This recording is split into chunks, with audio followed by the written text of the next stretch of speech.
MAGA is threatening to turn against Donald Trump, according to a new report from the Washington Post, because they're angry. They're angry about his policies. But they're not angry about the fact that they still can't afford groceries, right? That's kind of an afterthought now that a Republican's in the White House. When it's a Democrat, that's the biggest issue. But when a Republican is in there and grocery prices continue to go up above what they already said was unacceptable, that's okay because a Republican's there. They're not mad about his tariff policies. They're not mad about, whatever's going on with him in Venezuela, his threats against Cuba. No, they're mad that he's not going to be as mean about his immigration policies and that we might not see any more American citizens brutally murdered on our streets.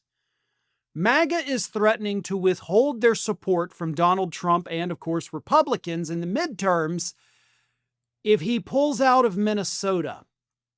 They love the chaos. They love the violence. They love the bloodshed. How dare he back off whatever the hell it is he's doing, because even he doesn't know why he's there. We've gotten 3 different reasons from this administration. But here is what the Washington Post reported.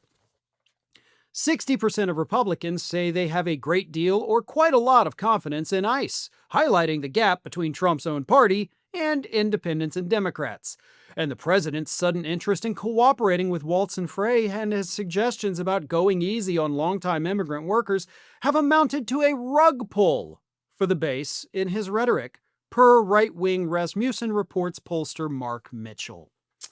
As a consequence, the report said, the most recent flood of criticism has come from pro-Trump users online and top influential MAGA commentators. Some called Trump's pivot a betrayal. Others warned, as they have about other issues for months, of the risk that the base could sit out November's elections. Longtime MAGA ally Steve Bannon set the tone for this dynamic, accusing the White House of blinking after the death of Alex Preddy. So if Donald Trump does in fact do this supposed drawdown of ICE agents in Minnesota, they're going to sit out the election. Oh, God. I don't know about you, but I don't know that I have ever heard of a better win-win situation for the entire United States of America. We don't need thousands of ICE agents patrolling the streets in Minnesota. There is not enough for them to do. And we know that there's not enough for them to do because there's so little for all these ICE agents to do that Trump has sent them over to Italy to act as security for the U.S. delegation at the Olympics. They're bored. Kind of like when he first came back into office and we sent all those people down to the border, right? And then they had nothing to do.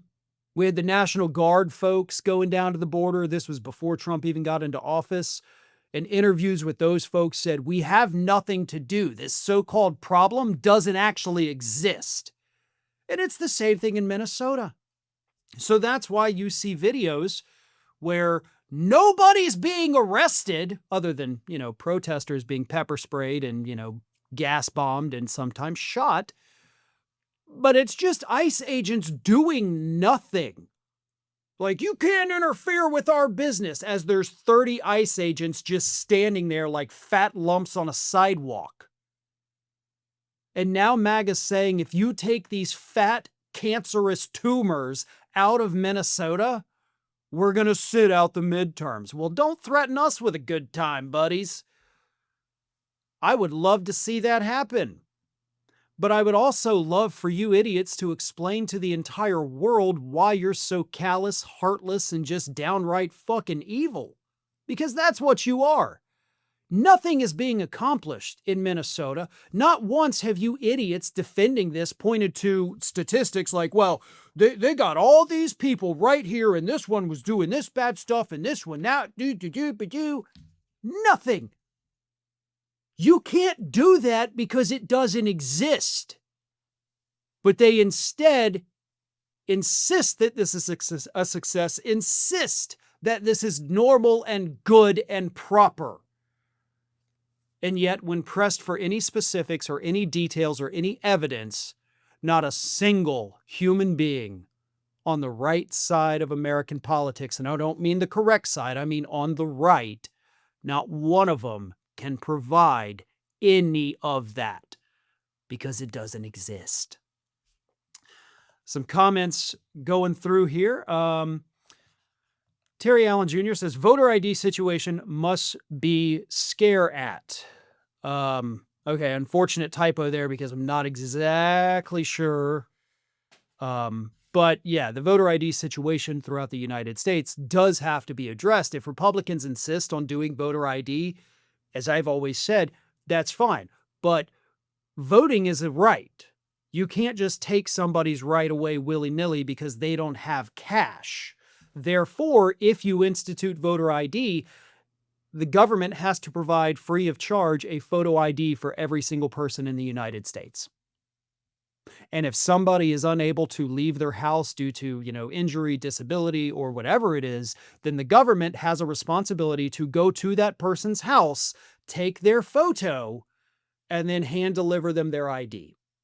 If the government is willing to do that for every single human being in the United States for absolutely no charge, then sure, use voter ID, right? Oh, and you also, by the way, have to replace them free of charge, limitlessly. So y'all want to do that, then sure. But otherwise, you cannot say that, oh, well, you can't leave your house, therefore you lose your right to vote. You can't do that. That is absolutely an unalienable right. You cannot take it away. So that is my take on voter ID. Absolutely. If you want to do it, sure. But you better be prepared to absorb all of the costs that come along with it before you try to strip people of their rights. Super Chat here says, my heart is breaking today for little Liam Ramos. He had fallen ill in that horrible detention center, praying for his speedy recovery. Yeah, that story, it's both heartbreaking and one of the most infuriating stories I think I've had to cover in a long, long time. It's just it's pure evil. I mean, again, I go back to that phrase, but my God, there is no other way to say it. It is, in fact, pure evil. Thanks for watching, and if you are not already subscribed to the channel, please do so, and do not forget to like and comment and share widely among your friends.